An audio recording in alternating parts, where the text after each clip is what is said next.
I have been through a lot this year. I think the lessons I learned, while I haven't totally figured them out and come out the other side with an answer, I hope at least that they might be relatable. Maybe you'll see some of yourself in my lessons. The first lesson is that I really need to find ways of defining myself and coming up with my self worth that don't depend on what I can accomplish, or what I can physically do, or what I can do for other people, or my hobbies.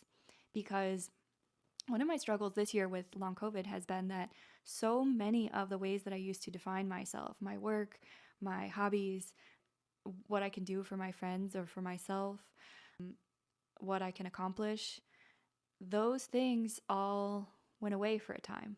It was interesting to recognize how that impacted my concept of self, how that impacted how I think of myself and who I am. I started to kind of feel like I don't exist in a sense. I was just this floating entity out in the universe. I was not tethered to this world because I didn't have my hobbies, I didn't have my career, I didn't have my friends. So I think that's something I want to look for more in the new year is how do I define myself? How do I come up with my sense of self-worth if I don't have things I can physically do or accomplish? The second thing is all about having patience and maintaining a sense of possibility, because one of the challenges with long COVID is it's so new as an issue that we don't know if people will or can recover. So some people have recovered, but others have not. And it's also very individual and very different depending on the person. There's no universal set of rules that works for everyone. The closest we have is like pacing and resting, which does work and it has helped me tremendously.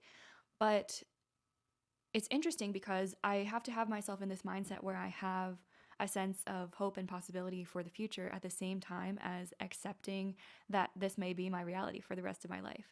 That sense of acceptance, but also that sense of possibility, is very different than this sort of black and white world that I usually try to live in, where it's like very concrete and I know what's happening. It's much more wishy-washy and it feels much less stable as a foundation.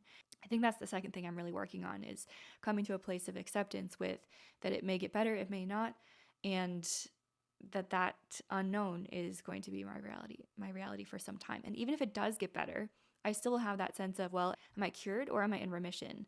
I think that's another question that is always going to be in my head, is even if it gets better, it may not be permanent. I still do have to be careful with my energy.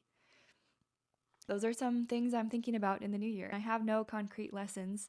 I have not come out the other side knowing for sure what to do about any of those things, but it's just what's top of mind for me heading into the new year.